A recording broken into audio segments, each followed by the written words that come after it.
Hello dear student, today we will discuss example 1.11 from NCERT chapter 1 electric charge and fields. This particular question is based on electric flux topic and Gauss law. So these two topics would be used here. So let us start. You can see that in this given question the electric field component of electric field in x direction is given. It is alpha x की power 1/2. Okay, and the other two component, that is y and z component, is 0, and it is given that alpha is equal to 800 Newton per coulomb meter की power 1/2. Now we have to calculate the flux through the cube, and in the p part we have to calculate the charge within the cube, and it is also given that the side of cube is 0.1 meter. Okay, and you can see that this cube is placed at an distance of a from the origin. So let this point is o at origin. Okay, so we know that the formula for electric flux is given by the formula for electric flux is, you can see it would be equal to phi, it is equal to E dot surface area, and it will be in vector quantity, or we can also write E into my surface area and into my cos theta, where theta is angle between electric field and normal vector. Okay, so when we will solve this particular question, हमें इस बात का विशेष ध्यान देना है कि electric field और surface area means जो नॉर्मल वेक्टर होगा सरफेस के उसका और इलेक्ट्रिक फील्ड के बीच का एंगल देखना है. Okay, so you can see that this cube will have 6 surfaces and it is given that the electric field is only in x direction. Okay, electric field खाली किस में, x direction में, and you can also see that the electric field is depending on x की power 1/2. It means that for different value of x, electric field will also be different. What does it mean? You can see that here we have 6 surfaces. तो पहले मैं इनको naming कर देता हूँ. Let this surface, this one, it is 1. This is second surface. Okay, and let it is third surface. The front one I am naming it as 4th.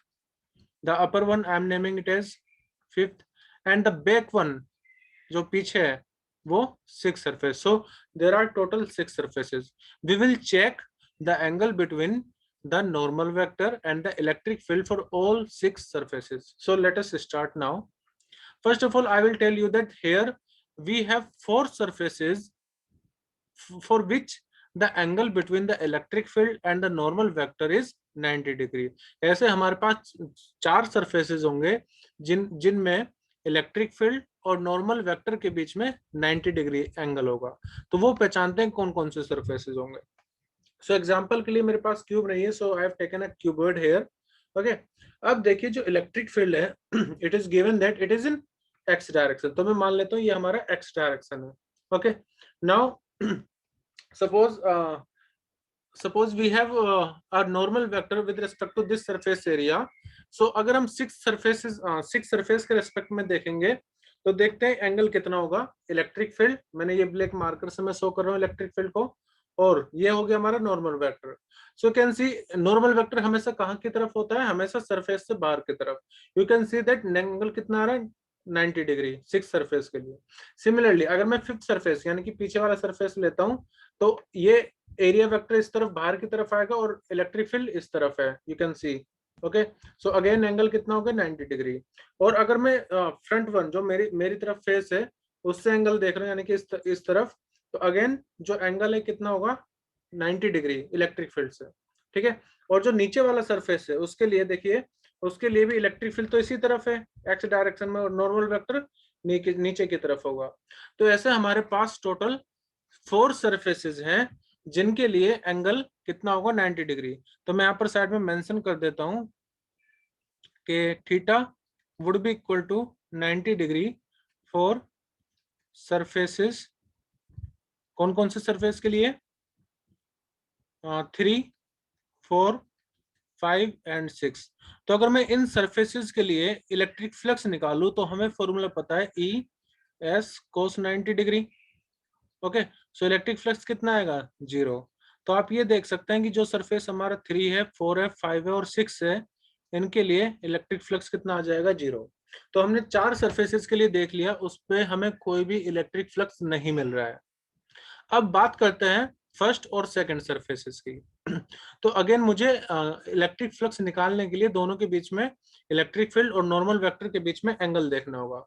तो अगर मैं ये वाला सरफेस लेता हूं, ठीक है, आप इसमें 1 डिनोट किया हुआ है, तो अगर मैं इधर वाला सरफेस लेता हूं तो उसका नॉर्मल वेक्टर तो इस तरफ हो गया, बाहर की तरफ, जबकि इलेक्ट्रिक फील्ड कहाँ है? एक्स डायरेक्शन में। Okay, so again first surface के लिए जो एंगल हो जाएगा कितना हो जाएगा? 180 degree.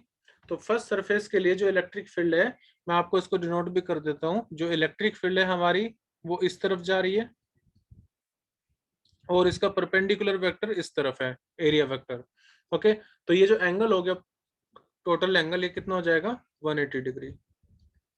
Okay, now second surface, जो यहाँ पर 2 सरफेस है उसके लिए देख लो, इलेक्ट्रिक फील्ड एक्स डायरेक्शन में है, नॉर्मल वेक्टर कहाँ होगा?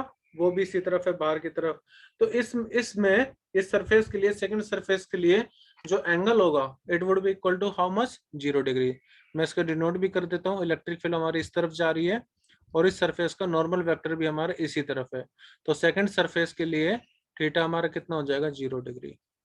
ओके, तो अब इन दोनों के लिए फ्लक्स निकालते हैं। तो अगर मैं एक चीज मैं आपको पहले बता देता हूं कि अगर मैं फर्स्ट सरफेस के लिए इलेक्ट्रिक फील्ड देखूं, फर्स्ट सरफेस हमारा क्या है? ये वाला, ठीक है। इसके लिए अगर मैं इलेक्ट्रिक फील्ड लिखूं तो वो कितनी हो जाएगी? अल्फा। और देखो उसकी लोकेशन कहाँ है? फर्स्ट सरफेस जो है उसकी लोकेशन यानी कि उसकी पोजीशन कहाँ है ओरिजिन से? वो है x इक्वल टू a पर। तो यहाँ पर मैं लिख दूंगा x की जगह पर a की पावर 1/2। ओके, सिमिलरली अगर मैं सेकंड सरफेस की बात करूं तो सेकंड सरफेस की आपको x की वैल्यू देखनी पड़ेगी, यानी कि सेकंड सरफेस रखा कहां पर है। तो अगर आप ओरिजिन से काउंट करो तो x इक्वल टू a तो यहां तक का डिस्टेंस था और फिर a इसकी साइड भी है। तो हम ये कह सकते हैं कि जो हमारा सेकंड सरफेस है वो ओरिजिन से कितनी दूरी पर है? x इक्वल टू a ये रहा और a ये वाला, तो 2 है। So we can write here 2a। ठीक है, तो इलेक्ट्रिक फील्ड हो जाएगी हमारी सेकंड सरफेस के लिए। अब हमें निकालना है इलेक्ट्रिक फ्लक्स। सो फाई 1 देख लेते हैं, फाई 1 कितना होगा? उसके लिए मैं इलेक्ट्रिक फील्ड लूंगा फर्स्ट सरफेस की और एरिया वेक्टर लूंगा मैं फर्स्ट सरफेस का। तो एरिया वेक्टर, ठीक है, दोनों इस तरह से हम लिख सकते हैं। So it can be written as e into में जो भी उसका एरिया हो और जो भी उनके बीच का एंगल हो। तो फर्स्ट सरफेस के लिए एंगल कितना था हमारा? 180 डिग्री। So I can write that phi 1 will be equal to cos 180 की वैल्यू होती है बेटा -1। तो इलेक्ट्रिक फील्ड कितनी है? अल्फा ए की पावर 1/2। सरफेस एरिया कितना हो जाएगा? साइड का स्क्वायर ए इंटू ए, और यहाँ पर कितना आ जाएगा? -1। So we can say that it will be equal to minus alpha A की पावर टोटल कितनी हो जाएगी? देखो यहाँ पर रूट है और यहाँ पर स्क्वायर है, तो टोटल पावर हो जाएगी 1/2 + 2 यानी कि 5/2। सो ये हमारा फ्लक्स आ गया फर्स्ट सरफेस से। वैल्यू मैं बाद में पुट करूंगा। सिमिलरली अगर मैं सेकेंड सरफेस के लिए इलेक्ट्रिक फ्लक्स काउंट करूं तो वो कितना होगा? φ2, और φ2 की वैल्यू हमारी हो जाएगी E2 डॉट जो भी सरफेस है, हालांकि वो यहाँ पर बराबर ही होगा, कोस 0 डिग्री आ जाएगा सेकंड सरफेस के लिए। तो इलेक्ट्रिक फील्ड कितनी? अल्फा 2a की पावर 1/2 इंटू सरफेस एरिया कितना हो जाएगा? a का स्क्वायर, ठीक है, और कोस 0। यहाँ पर मैंने 2a क्यों लिया था? मैंने आपको बता दिया था सेकंड सरफेस हमारा 2a डिस्टेंस पर है और एंगल कितना? कोस 0, और कोस 0 की value 1। So this will be our flux due to the second surface and it is equal to alpha, ठीक है, 2 की पावर 1/2 को मैं लिख सकता हूँ रूट, और फिर से a पर टोटल पावर कितनी आ जाएगी? 1/2 + 2 यानी कि 5/2। So this is our flux from surface 1 and surface 2। अब बात करते हैं टोटल फ्लक्स कितना हो जाएगा। तो हम सब जानते हैं कि जो इलेक्ट्रिक फ्लक्स है वो कैसी क्वांटिटी है? Scalar quantity. सो टोटल जो फ्लक्स होगा फाई नेट वो सबका एडिशन हो जाएगा, यानी कि phi1 plus phi2 plus phi जितने भी हमारे 3 4 5 6 सरफेस से इलेक्ट्रिक फ्लक्स आया था, और वो कितना था, सब जीरो। सो phi1 की कितनी वैल्यू हो जाएगी, माइनस के अल्फा ए की पावर 5/2 प्लस phi2 की वैल्यू अल्फा √2 ए की पावर 5/2, और बाकी सब क्या था, जीरो था। सो यहाँ से हम कॉमन ले लेते हैं अल्फा और ए की पावर 5/2। सो अल्फा कॉमन लो, ए की पावर 5/2 कॉमन लो, so it will be equal to how much, √2 -1। मैंने √2 को पहले लिख दिया है, so √2 -1। So this is our total flux phi. आप देख सकते हैं यहाँ पर फाई की जो वैल्यू है वो कितनी आई है, अल्फा ए की पावर 5/2 √2 -1। अब करना क्या है, देखो फाई हमें निकालना है, तो फाई अल्फा की टोटल वैल्यू कितनी है हमारी 800, वो वैल्यू पुट कर दो। फिर ए की पावर कितनी है, ए की वैल्यू कितनी है 0.1, इसकी पावर 5/2, और √2 की वैल्यू कितनी होती है 1.414 माइनस के 1। अब यहाँ पर बस आपको ये मल्टीप्लाई करनी है, डिफरेंस ले लेंगे।